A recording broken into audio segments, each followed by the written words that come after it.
SuperMega is a YouTube channel mainly composed of Matt and Ryan, whose content consists of gaming-related stuff alongside sketch comedy and even a weekly podcast. They have a pretty healthy subscriber base at just under 1 million subscribers currently, but things would get rocky as a former associate named Lex Up Dog would come out with allegations against the channel and not put only them but their associates' future in jeopardy. Shout out to the Patreon members for supporting the channel, and if you'd like to do so yourself, you can check out the link below or in the corner. Now let's take a look into what went on here and if we can figure out the truth behind all this madness. To give a little insight on Lex, she's a known e-girl on Twitter who does miscellaneous cosplay and OnlyFans content, alongside working with SuperMega in the past, even appearing on episode 273 on the SuperMega cast as well. She knows her way around that side of the internet, so when she dropped her video about them on July 27, 2023, people immediately took interest as she wasn't just some random Twitter user but an actual known collaborator coming out with these allegations against them. The video is a 2¼ hour telling of her experience with the former artist of SuperMega named Dawn alongside the duo themselves and how they failed her. Lex opens up stating that she was dating Don sometime starting in 2017 and eventually met him alongside Matt and Ryan at Matt's house in November 2021.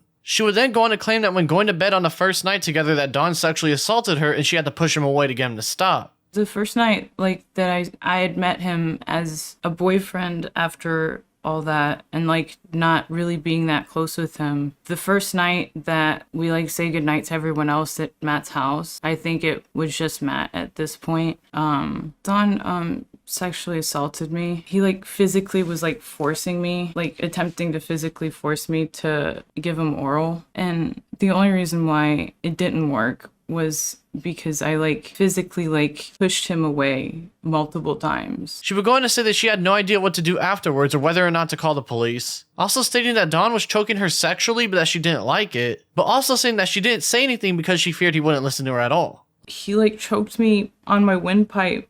He was trying to choke me in a sexy way, but he was choking me and I was breathing very audibly, not well. And I think at this point I was too scared to say anything, and I didn't think he would listen because he just didn't before. So at that point it was just easier to do whatever else he wanted instead of go through that again. Lex would go on to say that Don was hinting at marrying her because he needed a green card to get into the US and it would be a lot easier if they got legally married, saying that Matt made a crude joke about it as well when the topic came up. Nothing would happen the next day other than Lex noticing Don had looked up a mutual artist friend's OnlyFans leak on Google, and then talking about how after they stopped dating he subscribed to her NSFW Patreon to get nude images from her still. She would even say that once he unsubbed after they started talking again, he would ask for new posts from the site, and instead of telling him no, she would give in and send the files over anyway because she says she has poor boundaries. He unsubbed from my Patreon at one point when we were talking normally enough, and he would message me and ask me if it would be okay if I would send him the files from the Patreon.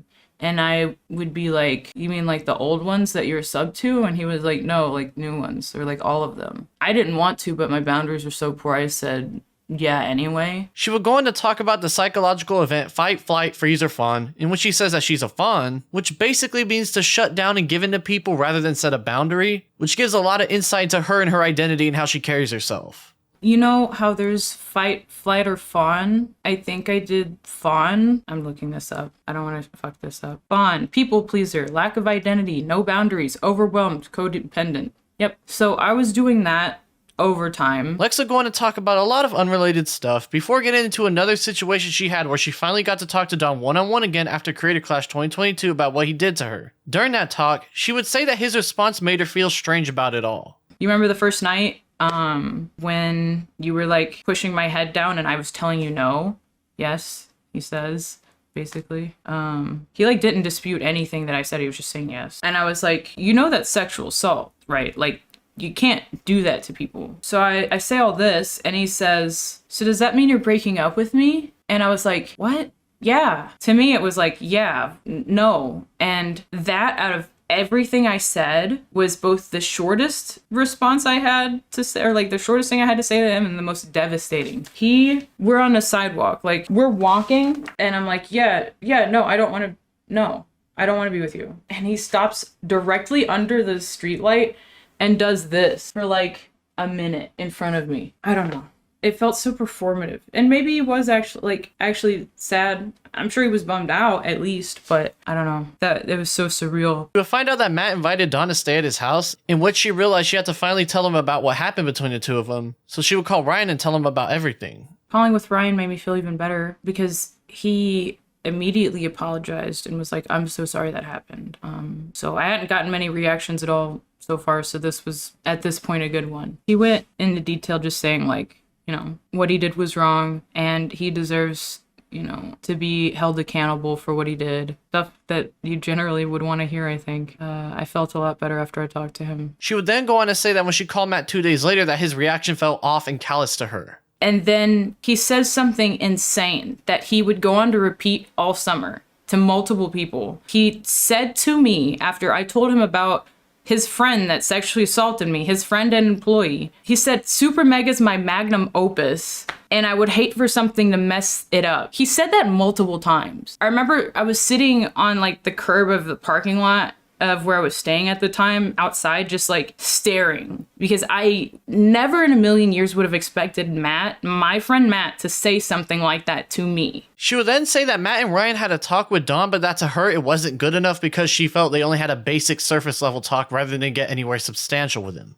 They weren't clear enough to say like what exactly they were talking about to begin with. And so they walked away from that conversation as if they got anything done when it didn't really do anything at all. Like, it seems like it just made Matt and Ryan feel better that they like did what they said they were going to do as far as like talking to him. She would show screenshots from August 2022 of Dawn telling someone that Matt and Ryan were being vague about why they didn't want to work with him no more. And she would send the same screenshot to Matt in which she says that she felt he was downplaying everything in her personal opinion. Lex would then get into a story about how in June 2022, she was told Dawn was at Matt's house where she was going to stay, running into him and hiding in the bathroom to avoid him entirely before he shortly leaves the house afterwards. I had to hide in the bathroom when I realized Dawn was there. I hid in the bathroom at the SuperMegaplex, and I stayed in there with the door locked, scared shitless, until Dawn came up to the bathroom to try and use it. And I was in there. I had the door locked, so he tried turning it a few times and couldn't,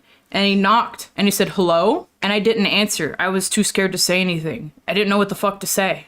I didn't even expect to see him ever again. I like hear him realize it's me. I'm sure he'd been told that I was gonna be there, but he says something twice. He's like, hello? He's like, anybody in there? And then all of a sudden he stops trying and I hear him like inhale or exhale or something. And then he goes to the other bathroom. And then afterwards he got arrangements to leave very quickly, and I hadn't seen him since. She would go on to talk about unrelated stuff again before getting to the story of Jim, another person who worked for SuperMega. At a party, he noticed she felt off, so she told him about the Dawn situation and everything that happened to her, only for Jim to start trying to kiss her and her realizing that he's drunk during all this. When he heard my story, he was like, man, I'm so sorry. And then proceeded to like start flirting with me, like right after that. I was like, oh, he's drunk. And like pretty much right after I realized that, he started kissing me.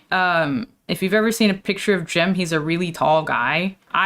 It was not even in my brain to be like, get this guy off of me, or like, not get this guy off of me. Yes, I didn't want to kiss him. Because to me, this guy I am not that close friends with. Like, we are just from the same place. And like, I thought he wanted to like get to know me better. Listens to my sexual assault story and then makes out with me. Like, at this rate, I'm just kind of stun locked. She then says that Jim would get up, go to the office, call her over, and she would follow only for him to kiss her again. He like gets up and then goes to the office and he's like, come here. I don't even remember thinking anything. I was literally just like confused. And because when he said that, he was in the office, but he was in the closet. And when I came over to him, because I was just I was like, why in my head, I'm thinking, why is this guy just went to the office closet? Like the office where like everybody has their computers and there's like a coat closet and you just go in there and stand in the doorway and give me a kiss again. Like, I didn't even have like a reaction. I just didn't know what the fuck that was. And then after that, I was like, do you like me or something? Because I genuinely just so like, it came out of nowhere. Like I said, I just told him about being assaulted and he does this. And his answer is, I think you're cute. It is so fucking weird. She would then talk to Matt one-on-one about the Dawn stuff and say that he offered to get her a house plus a down payment in LA, which is very expensive. And she says that she felt he was trying to bribe her in her opinion. One thing that did come up was Matt offered to pay for me to live somewhere, like down payment plus several months. I immediately said no. At this point, I didn't fully distrust him. I just had a gut feeling that no one gives you that amount of money for no reason without something to gain from it. It felt like a bribe. That's at least like, I don't know, the way he was saying it, that's at least like 10K. Lex would go on to talk about a lot of irrelevant stuff about her personal life that involved Matt and Ryan. Like her feeling they weren't being very nice to her during a rough period in her life where she was borderline and eventually homeless. But it's not relevant to the Don or Jim situation, so it's not worth going over. She would eventually get fed up with them not seemingly caring too much about her personal issues and would rant about a group chat conversation that went south. And when it gets brought up for us, it's about like, we've been helping you time and time again. And there's still grievances time and time again. It's only been one grievance. It was always the same grievance. It was the same thing that no one listened to me for. And when I tried to talk about it, no one wanted to talk about it. And now it's a problem. And I'm homeless, sitting in this creepy, weird sex trafficking room, getting told that like we're annoying, basically. That like we have too many grievances. I got assaulted, man. Could you guys just like care? Like, why'd you switch up? What happened to keeping him accountable, Ryan? The rest of the video is just a bunch of personal grievances with Matt and Ryan about how they don't care about her, how they treated her poorly or whatever. But again, it's not really relevant to the entire allegations going on, so we'll be moving on from this point. Now that we've gone through the video, we can take it apart piece by piece to get a better understanding. The Dawn situation is first, and if you remember, she claimed that he forcefully made her go down on her the day they met and fought it off. The only reason why it didn't work was because I like physically like pushed him away multiple times. She would imply that stuff either went down a second time or add on to the first, saying that Dawn was trying to choke her in a sexy way but that she just went along with it instead of telling him to stop. He was like trying to choke me in a sexy way, but he was like choking me and I was like breathing like very audibly, like not well. And I think at this point I was too scared to like say anything, and I didn't think he would listen because he just didn't before. It's a strange situation because her saying he was trying to sexually choke her shows she was aware he meant no actual harm by it, but he was just in the zone, so to speak. Based on the wording, I can't tell if this was during a second event or part of the first, but that still stood out to me when listening to her story.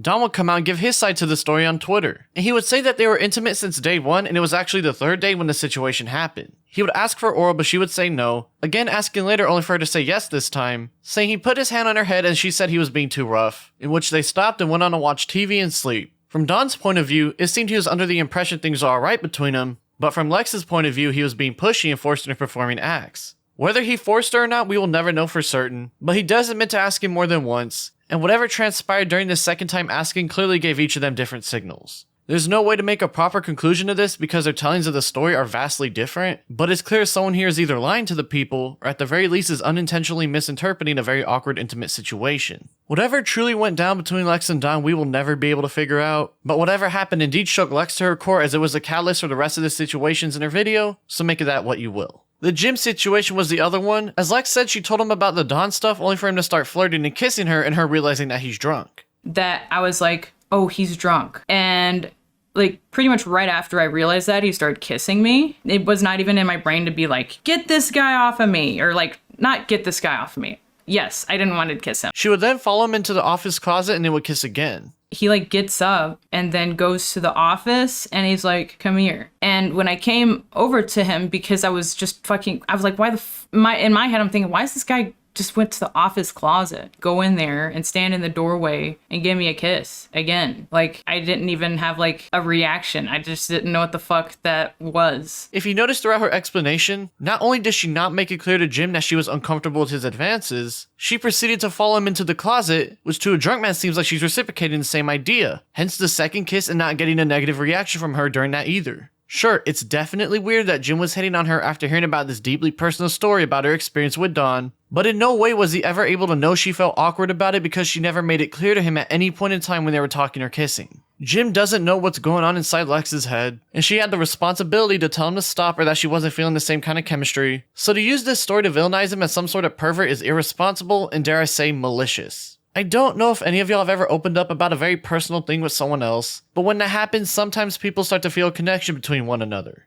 Jim clearly felt this connection, but Lex didn't, but she never went against any of his advances, hence following him into the closet, and from Jim's point of view, it seemed like she had the same idea going on like he did. Blaming Jim for doing something he didn't know was bad because it was never made clear to him is wrong, and for Lex to do this shows to me she has issues when it comes to setting boundaries with people and seeing things outside her own perspective. I know that Lex said earlier she has a flight or fawn reaction and that she's a fawn, but she can't use her personal instinct or whatever you want to call it as an excuse for not being able to tell Jim no. Because in a situation like this, it's not Jim's fault for thinking she was into it when he had no way of telling otherwise. That's not to mention her admitting he was drunk during all this can be spun into a narrative on how she was taking advantage and now pinning the blame on a drunk man, but I'm not going to get into that because I made my point already. With all that being said, I still think Jim is definitely weird for this. As from my personal viewpoint, I find it wrong he tried to kiss her after she opened up about such a serious situation that happened to her. However, I understand why he acted the way he did, because it makes sense when you break it down piece by piece. I just don't agree with it. I'm not going to blame him for what he did because he didn't seem to do anything bad to her, and if he did, he never knew because Lex never made it clear to him and it seemed like she was reciprocating his advances. Jim would actually make a response video in which he talks about the Lex situation and doesn't even try to defend himself before getting into a story about the one time someone forced themselves upon him.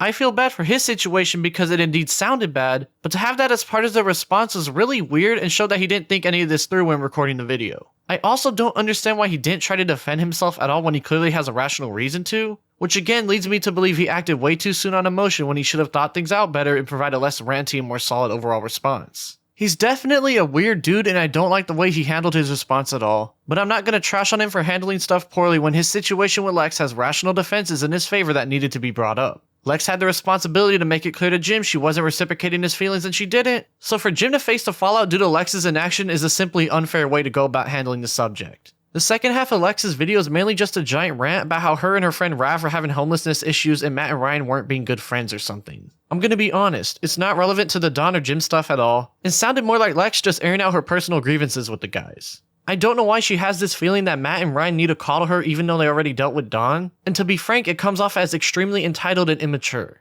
Matt and Ryan did their job with the Don situation, and if she felt they weren't good enough or quick enough or something, that's not really anything worth trying to use and cancel someone with in the public. The reason is that because what one person thinks is a good response, another might think is a bad response, and to try to use such a nuanced situation without fairly representing both sides muddies the waters, and in this case, led to a lot of accusations of her painting everything in bad faith simply because Lex didn't like him anymore. It didn't make much sense to include the second half of the video and all the extra bits throughout, because it took away from the Don situation and instead started to come off like pointless rambling about former friends you don't like anymore. This kind of stuff happens all the time, and while sometimes the reasons are justified, if the main reason is based off personal belief, and in this case the personal belief is that Matt and Ryan were slow with their response to the Don situation, it kinda just tears the whole video apart. Lex should have spent more time thinking about what she was saying, because while the initial tone of the Don situation was good, everything after that had rational explanations to defend the other parties involved, and her not talking about that showed to me someone who got way too emotional, and dare I say, someone who might have ulterior motives going on here.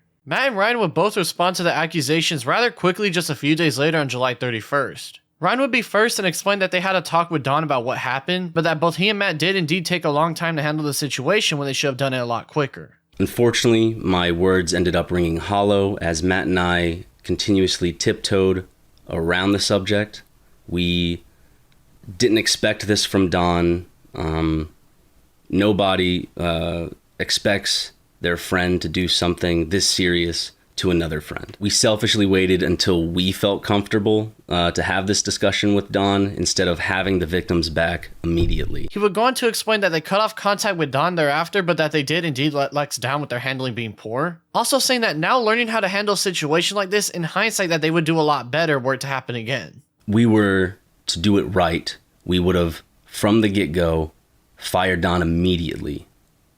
We ended up doing that, but it took us too long. Ryan would go on to talk about another situation that isn't relevant before anything's off, saying that he'll be leaving the channel due to all this. Matt, being the one whose house the situation happened at and was generally more involved with Lex and everything going on, would drop a longer video explaining his side of things. He would go on to apologize to Lex and say that they didn't handle things well, and then go into how when he learned of the situation at first from another friend and asked Don would say it was just a bad experience and nothing more. I soon asked Don about this, and what he told me was he chalked it up to basically a misunderstanding in the bedroom. At this time, I did not grasp how serious the situation was, and obviously he did not either. Matt would go on to talk about the call he had with Lex and that they did indeed take it seriously and were supporting her, showing a screenshot of Lex reciprocating that as well, but that they could have done things better in hindsight when speaking with her. He would also talk about how he ended up sending Lex to the office where Dawn was at and say it was a complete mistake and explain how it happened from his point of view.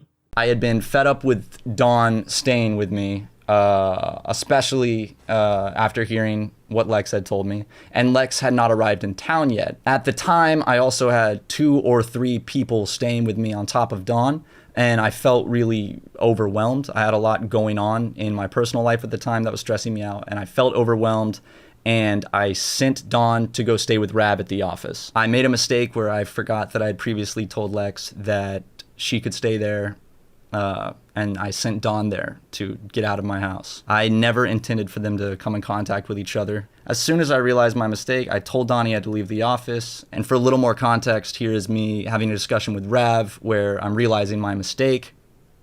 Bottom line is, Lex, I am sorry that I created that situation and put you in it. It never should have happened, and my stupid fried brain let it happen, and there's no excuse for that. Matt would go on to apologize again for the entire handling of the Dawn situation and that he and Ryan could have done better now knowing the mistakes that were made. He would go on to talk about the unrelated stuff involving Lex and her personal qualms with Matt and Brian when it came to the way they acted both before and when she was having their homeless issues. The gist of it is that Lex and her friend Rav were living at the office instead of their own place, and Matt and Ryan wanted them out, but neither party was being upfront and honest with each other about their true intentions, and instead hiding behind a facade of being content and okay with what was going on. The section in Lex's video paints SuperMega as a bunch of mean dudes, but the text that Matt supplied shows her sounding content and okay with how things are going for her. It seems that Lex wasn't being upfront with their true feelings with Matt and Ryan. Given that Matt provided evidence showing why he was confused about all this makes sense, because from his point of view it seemed that Lex was doing okay, until of course he saw the video where she says she wasn't doing good at all from 4 days earlier. He would show that he felt things are cool with her further, as messages from November 2022 show Lex talking to Matt in a positive way that doesn't include any sort of bad blood between the two. He also mentioned that these kinds of messages stopped being sent to him after they fired Leighton, a former associate of theirs in March 2023, who happens to be friends with Lex. Then on my birthday, she texted me, "Happy birthday, Matt. I love you. Hope your day is great." I thought that after I apologized to her last July, things had smoothed out, and I think you could see why I would think that. But that communication ceased around the time that we fired Leighton, who is a close friend of hers. It's more of a side story, but this former employee named Leighton would get fired in March 2023 and start to spread rumors and talk mad trash about Matt and Ryan, even starting up a 3-hour live stream once the news broke. These rumors bled into other people such as Leighton's friend and Lex's boyfriend named Ethan is online, accusing them of saying the N-word in front of him, among other suspicious stuff. Shortly after, one of Leighton's best friends, who is Lex's boyfriend, tried to instigate drama on Twitter by lying and saying that he has heard us say the N-word multiple times. In reality, we've only met this individual a handful of times, and it's mostly been at social events and always accompanied by Lex. So to think that we would just casually be dropping the N-word with a hard R in front of not only someone who's a stranger, but also a woman of color, yeah, that makes a lot of sense. He also mentioned the Chuck E. Cheese joke, and I don't think it's a coincidence that a short time before he posted this stuff, Leighton replied to a tweet about SuperMega with a gif of Chuck E. Cheese. Leighton denied that he even knew his friend was going to say anything or that Leighton was involved with this, but I think it's a little too coincidental. The rest of the video is a lot of personal stuff like his love life and stuff that nobody on the internet really needs to know about. Ending things off saying it seems a lot of Leighton's friends are using this situation to capitalize on their own careers rather than take it seriously. A lot of people, mainly Leighton and his close friends, have used this as an opportunity to capitalize off of what was initially someone's story of sexual assault. It seems like the story lost its plot and quickly devolved into a dog pile on me and Ryan when I don't think we necessarily were the focus to begin with, because it was about an assault. I anticipate many more people online will continue to do this because that's the internet and that's what it is. Normally I would break it down piece by piece, but SuperMega answered every single question involved in their response, so there's no need to. Nonetheless, this is a very, very strange situation going on. What started off as Lex airing out her experience with Dawn ended up turning into this giant drama piece where people were either completely with or against SuperMega. There's a reason I waited to make this video, and that's because I needed time to think about the situation clearly and not jump on the bandwagon because I'm desperate for views or being the first one to cover the story or whatever. It's not a black and white situation, and for people treating it as such is immature and shows a lack of actual care and understanding for what's going on. Despite Lex and Dawn having completely opposite stories on what happened, I believe something did happen to Lex, otherwise everything else will not have logically transpired because they were all branches from what happened that night. I believe that Lex should have been upfront with Jim and she should have thought more in hindsight about how her actions gave off a different message to him before talking about him in the video. It was irresponsible for her to paint him in a malicious light when in reality it was a lack of her communicating her true feelings to him and just giving into things instead of setting a boundary.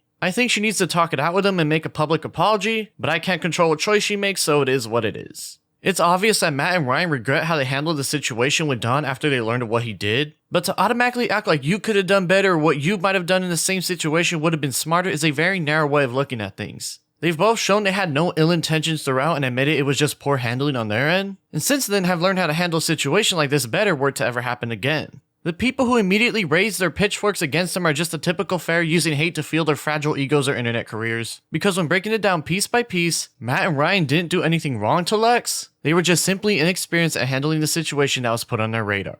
It honestly seems that people like Leighton and his friends turned the situation into a drama piece that took away from what Lex went through for their own personal gain, be it attention, money, subscribers, whatever, and in the process made what was Lex coming out with a tough story into a mess of name calling and hearsay simply because they can't control their personal emotions and biases. Ethan was even over here live streaming everything with a counter of SuperMega subscribers going down, and judging by the way this guy acts, something's telling me this wasn't because he was genuinely trying to keep his viewers informed. Instead of apologizing, which is cool. Yeah, I'm surprised how many people tried to vote. It's been trending all weekend. Their subreddit is turning on itself like Gus Johnson's did, so it's just like eating itself alive. It's pretty funny. What happened with SuperMega? Listen, Nick made a video about it, but all you need to know is that they're bad. Go to their subreddit. There's plenty of information. Google SuperMega subreddit and go there now. Look at anything. Look at the first post. It's been trending all weekend. It's funny how fast everyone turned on SuperMega. Yeah, and I think that goes to show, right? It's kind of self-fulfilling in a sense. I understand wanting justice for your girlfriend, but this air of pretentiousness and malicious intent simply judging by the clips alone are enough to make me sit back and think a bit. It's also worth pointing out the livestream in question is completely gone from his channel too, so it's clear whatever message the people got wasn't what Ethan was hoping for and he's trying to keep that under wraps. Or maybe seeing him and Lex smoke a blunt together while rooting on SuperMega's downfall was a bad look, but what do I know? So, what is the truth behind SuperMega? To be frank, nobody will ever know, and at this point people can only speculate on what went down based off testimony and the screenshots scattered about. There's that saying, it's my truth, your truth, and the real truth, and that can't ring any truer than what was put in front of us here today. We won't ever know what happened with Lex and Dawn, nor will we ever truly know why or how the fallout between Lex, Matt, and Ryan actually happened. I have a theory, however, and it has to do with what Lex says right here at the hour-and-a-half mark into her video. Because all I wanted was them to make a statement, at least just to say that Dawn doesn't work with them anymore, or they've split ways, or however you want to word that. That's such a loose-ended statement. You could be as vague as possible, or you could just straight up say, he assaulted someone, we're not working with him anymore. It seems the issue stems from the fact Matt and Ryan didn't make the situation public, but to me, that doesn't really make any sense as to why she's upset. Dawn was dealt with already, yet she was still mad at them, and honestly, I get why SuperMega didn't make the situation public, because it's nobody's business except their own and the parties involved. That's not to mention after getting rid of Dawn, she was staying at the SuperMega office for free even after denying a house from Matt, and yet she still had this entitled attitude that they needed to call to her and make a public statement. Since she couldn't respect SuperMega's decision to keep the story private, she decided to bring it to the public and skew public perception on them, which if you ask me, is a very vindictive and manipulative move on her end. Of course that's just my theory, but it makes a lot of sense if you ask me. I keep coming back to that part where Matt mentions Lex only stopped talking to him after Leighton got fired, and given how vindictive that guy has been, it makes me wonder if he might be more than just a small side story clout chaser character in this entire mess. That's not to mention Ethan again. That livestream is clearly in bad faith and rooting on SuperMega's downfall, and given he's Lex's boyfriend and Leighton's friend, there's no way he wasn't told anything about SuperMega prior, as he had a personal reason to get himself involved in this mess. Something just doesn't feel right about Leighton and his friends, and it makes me wonder if he did a little more than just start up a livestream to enact some sort of revenge on his former employer. It's honestly a shame the situation ended up the way it did. Everyone involved could have done things better in hindsight, and now it's obvious they understand that, or at the very least, SuperMega understands that. The clout chasers jumping on the story is what muddied the entire situation, because instead of giving well thought out points to discuss, they just launched up a live stream or posted a video as soon as possible in order to capitalize on what was going on. This happens all the time, unfortunately, as some of these vultures have this feeling where they need to be morally righteous in order to feel their superiority complex, but it seems that people are starting to notice this grift more now that the situation has run its course. Perhaps in the future people sit back and think things through a lot more when covering a serious situation like this, but that's wishful thinking at this point. All that can be said is hopefully nothing more comes of this and SuperMega resumes their channel operations, but only time will tell, so we'll just have to wait and see.